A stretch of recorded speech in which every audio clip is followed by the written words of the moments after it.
perso. C'est pas pour rien qu'en battant Mia, tu perds contre Meister derrière et c'est pas anormal, tu vois. En effet, sacré joueur qui est Mia. Et en tout cas, on va se reconcentrer sur la game présente. Je vois un Miguel d'un côté et je vois aussi un Terry. C'est Terry, c'est confirmé. C'est les personnages de confort tels qu'on les aime. Orphée versus Amine. On part dès maintenant sur ce match. N'oublions pas que c'est du top 32 qualifier. Ouais. Donc l'enjeu peut être grand. Vas-y, messieurs, Gunsmoke est de sortir. Je laisse le mi, hein, quoi. On aura bien vu Amine. Amine qui a plein de mi en stock. Après, c'est bon aussi, il faut savoir que les cosmétiques de mi sont débloquables et on s'achète carrément. Hein. Donc en fonction de la Switch du tournoi, en fait, t'as plus ou moins les mêmes cosmétiques. Et évidemment, si le set Undertale a été acheté, tu peux avoir un Saint Millionnaire. C'est fantastique. Bref, le plan d'Amine, c'est simple. Tu vas camper, tu vas empêcher le Terry d'approcher. Là, la question, en fait, c'est. En fait, je pense en 3-4 ouvertures, il faut quand même tuer Amine.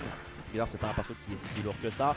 Donc ça va être à Orphée en réalité d'empêcher Amine de camper. S'il peut poser un rythme effréné où Amine a du mal, sur pareil hein, par exemple avec FT, c'est une bonne idée de parce que bah dis à Amine, ok, je prends de l'espace, je te deny l'espace. J'ai un des coups qui sont assez rapides, tu peux pas rester sur une position très longtemps, tu vas devoir bouger également, tu peux pas camper à 100%. Ouais. Le camping, c'est l'une des spécialités du bon joueur de l'Extra Life. Et il s'en sert très bien, voilà, un petit barrage de missiles, beaucoup de bombinettes qui sont posées. Et en vrai, Orphée, il a mis de très bons pourcents, carrément, il arrive à mettre en danger Amine. Et Amine, en vrai, il est un petit peu en danger de mort parce qu'on voit le go arriver, il est à 127% Orphée, on connaît les coups. Le go, qu'est-ce que ça débloque? Ça débloque le Buster Wolf et ça débloque aussi le bon Power Gazer. Par contre, on va le perdre instantanément ce go, c'est vraiment dommage parce qu'on avait mis de très bonnes phases pour notre joueur du Sud. Amine qui pour l'instant nous fait du Amine quoi. C'est le genre de séquences qui sont très compliquées pour Terry de réussir à approcher et de s'immiscer entre les divers projectiles. Et puis Migunner, ça a un gros damage output hein, pour ce genre de phase où il a la position et où Orphée en fait est contraint d'approcher et donc il va devoir tanker un petit peu les projectiles de Amine. Et le problème c'est qu'il en tank un petit peu trop à son goût. Une fois que complète d'avance hein, pour le joueur d'Extra Life qui a fait. L'arc de roll est très bonne avec le bon space, on ne tuera pas cependant mais quelle importance que tu vas. Amine a encore le côté du terrain, Amine a juste à attendre que Orphée fasse une petite erreur de plus. Et même pas une grosse erreur, hein, juste une petite erreur, il prend juste une grenade. Et ça suffira amplement pour aller potentiellement tout derrière. Ouais, jab, et encore une fois, up B, le bon up B, hein, qui est une bonne option de kill du côté du Terry. C'est vrai que, comme tu l'as dit, niveau projectile, bien sûr, on en a plein du côté de Amine, donc on va s'en servir à bon escient, on va beaucoup s'en servir pour essayer de bloquer un petit peu ce Terry. Et Orphée qui a vraiment du mal à approcher. Et dès qu'on arrive au contact, c'est là où Orphée peut exceller, c'est là où Orphée peut carrément se régaler. Et on se régale pas trop parce que là c'est plus Amine qui est en contrôle. Crack shoot derrière, le pari excellent, jab power dunk, les classiques, 64%, ça reste honorable quand même. Ouais, un match un petit peu binaire au final. Si le Terry est effectivement au corps à corps et arrive à approcher et à étendre ce davantage, il va se mettre hyper bien, mais c'est réciproque avec Amine. Et Amine, une des grosses forces de ce joueur, c'est que pour camper et faire durer le game, il est très fort. Il a une patience, un des joueurs les plus patients de France potentiellement, un des meilleurs en termes de camping et surtout capacité à empêcher l'approche, à te zoner à fond. Je sens que c'est un spécialiste des persos comme Migunner et qu'il est très bien. Derrière, il fait croire à un saut, il fait croire à un approche plantaire, il fait snare dodge, on va le grab derrière, Amine en contrôle, on balance des grenades, une ramouche d'ailleurs. Ça ne suffira pas pour tuer, mais remonter la pente à partir de maintenant va être très complexe. En plus, une deuxième grenade va réussir à passer Amine qui fait son démoman pour aller conclure en beauté. Ouais. Trop de pression à l'extérieur du terrain et c'est là où vraiment Amine déballe ses mines et déballe ses bombinettes vraiment. Déjà qu'on a du mal à remonter avec les personnages FGC, que la recovery c'est pas leur point fort. Alors là quand t'as Amine qui te balance toute sa cuisine, c'est quasiment terminé et il nous l'a prouvé.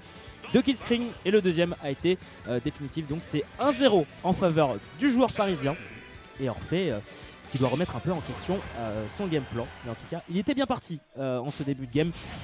Après Amine, vous connaissez, il a carrément changé de perso, mais sans fighter, pourquoi pas. Okay. Très bien. Alors là on sort carrément un chevalier de la table ronde hein. Je crois pas que ce soit un ref à un jeu particulièrement celui-là, je pense que ce soit un chevalier tout court, un truc de base. Là, si vous n'avez pas forcément suivi, en gros, ce qui était marrant avec la période où les DLC sortaient sur Smash, en fait, c'est qu'il y avait aussi des DLC pour les costumes de Mi. Ce qui ruinait tout espoir de sortie des persos comme Lloyd, comme Dante, tout TMC.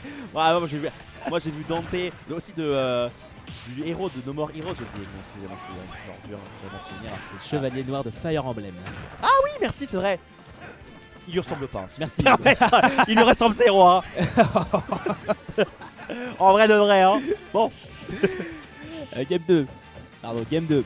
Le chevalier noir qui pour l'instant se fait un petit peu boxer par le bon personnage de King of Fighters qui pour l'instant est à 16h et là on voit déjà une différence. On n'a pas de projectile, on peut pas harasser Terry. Sacrée différence même si on a de la portée en vrai. Oh là là.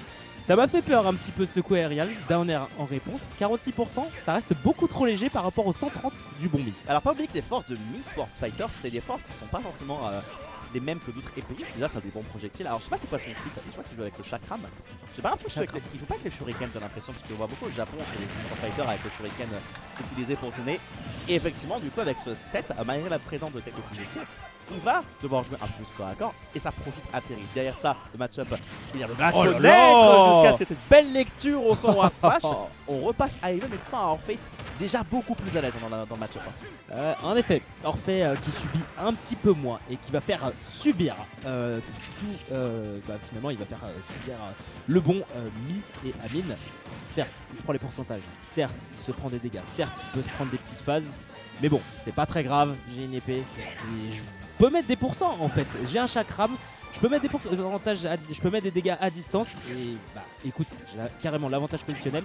Orphée qui arrive tout de même à s'en sortir gentiment et sûrement. Il y a la tornade, okay. Il y a la tornade, ok, donc la tornade, attention. Il y a pas mal de trucs là. Alors ça c'est le set du coup de Mjolnir, ancien joueur de la scène qui avait joué Mi Sport Fighter et qui avait fait 9ème au temple justement. Il avait des confirmes avec la tornade hyper tout le monde et c'est un set qui n'est plus populaire du tout en fait, on joue avec le shuriken plutôt maintenant. Mais ça peut marcher. Bon. Ouais. Buster Wolf dehors par contre. Ouais là on s'est un peu précipité sur la phase of stage, hein. Côté Amine, Orphée qui avait la bonne réponse, pas de problème et mine de rien. Sans intégrer avec de la rage, sans intégrer avec le go évidemment. S'il peut retrouver un Buster Wolf de plus par exemple, il peut gratter des pourcents et mettre Amine sur son critique. Voilà. Et justement 65% le mec. Ouais, c'est ce qu'il fait. Ouais, de bons pourcentages. Et attention, parce qu'on a Oh encore le un grand dommage pari. qu'il pas ça. Pari magnifique, mais pas de punition côté Orphée. Il est peut-être dans sa tête. 83, ça continue de monter côté Amine. N'oublions pas qu'il est un petit peu sur la sellette sur cette game parce que oui, une stock complète d'avance pour le joueur du Sud, ça risque de devenir compliqué. Hein. Toujours un go, toujours le power spike à disposition. Oh là là. Le chakram qui est trop lent et Oh derrière là là, l'air dodge qui est bien il l'a senti par Orphée. Et nous partirons en game 3. Alors c'est une belle win de la part d'Orphée, mais on se rappelle qu'il est passé Sword Fighter à lui. Il a encore le gunner en stock, il va sûrement le ressortir. Et on a vu que la game 1, le gunner posait beaucoup de problèmes à Orphée. Peut-être une gourmandise avec ce Sword Fighter. Peut-être. Il a voulu tester et prendre l'XP en réalité, mais j'ai pas l'impression que Sword Fighter ça se débrouille très bien contre Terry. T'es contraint de beaucoup d'interactions ou si tu les perds justement. De quoi? Ah, my bad. Mais sachant en plus que. Ouais. Voilà. Sachant qu'en plus, Mi Sword Fighter, il a beau avoir une épée, en vrai, la portée, elle est Non, pas si. justement, Elle est, ça a pas une grosse portée. elle n'est pas si dingue que ça, j'allais dire. Par rapport à Terry, en vrai, ses coups, même un type, quelque chose, en vrai, Bon. ça va. Hein. Niveau range, Sword c'est Fighter plutôt a quand même ok, plus de portée que Terry, je pense. Mais c'est pas une dinguerie type une Lucina ou même un Shul, tu vois. Et ça se voit que Ami était contraint des interactions un peu au corps à corps. Maintenant, c'est le gunner qui repart game 3 et là, ça va pas être pareil, bien sûr. Offset, c'est compliqué. Terry n'a pas vraiment les outils pour idéalement se dépatouiller de cette marée de projectiles proposés par le joueur d'Extra Life qui a fait donc Orphée qui encore une fois dans le sale drap. Les grenades sont bien placées. Le petit était bien senti également, en fait, qui n'a pas été sur la plateforme heureusement. Danfoss malheureusement n'est pas en position pour aller définir assez rapidement. Et c'est des situations qui s'enchaînent au fur et à mesure, qui sont frustrantes pour Orphée parce qu'il y a ça pour un compte. Gunner c'est frustrant à affronter. Et c'est un perso comme Terry qui a du mal face au projectile. Mentalement ça peut être très difficile. Cette tâche attaque sur l'air dodge de Amine encore une fois. Il a les bonnes réponses, il sait comment frustrer l'adversaire et il sait comment en profiter. Ouais, on s'est retrouvé beaucoup trop en difficulté côté Orphée. On voulait aller chercher le kill très tôt pour le joueur du Sud. Attention, même Amine, il a beau avoir cette stock d'avance, on sait qu'il peut tomber à tout moment, notre bon joueur parisien. Parce que oui, Terry quand même, ça fait très mal. On a quand même de très bons outils du côté du Terry qui peuvent mettre pas mal de pourcentage. Un go est pas près d'arriver, 30%, 32%, ça reste pas grand chose. Mais pour Orphée, la situation commence à devenir un petit peu critique. Comme tu disais, Terry ça a beaucoup d'outils pour aller trouver le bon pourcent sur n'importe quel personnage du cast, pas sur Ultimate sur Nintendo Switch, mais le problème c'est qu'il faut réussir à approcher. Et il se sert pas beaucoup du projectile de Terry, le Tralbait justement pour essayer d'approcher. Ah, ce post-off qui se fait cancel par un projectile.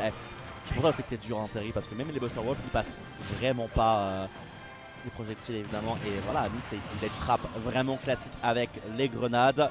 Et il a 2 stocks d'avance Amine. Et face à un joueur comme Amine, ce genre de comebacks sont hyper difficiles à amorcer. Encore une fois, le scénario de la game 1 qui se renouvelle avec un Amine qui est vraiment royal pour l'instant. Le grab sur l'air touch. Oh, le grab. Oh, le what. Oh, il la grab comme ça, il la grab comme as. Bah, bah oui. Alors là, Difficile, et ça revient pas. Ça revient pas côté Orphée. Et c'est Amine. C'est Amine qui s'en sort avec son Mid-Gunner. Orphée qui ne démérite pas bien évidemment. Avec son Terry qui a quand même prouvé de belles choses. Hein, tout de même. Orphée il a jamais réussi à trouver de solution. Dès qu'il est offstage, il prenait toujours 3 grenades minimum.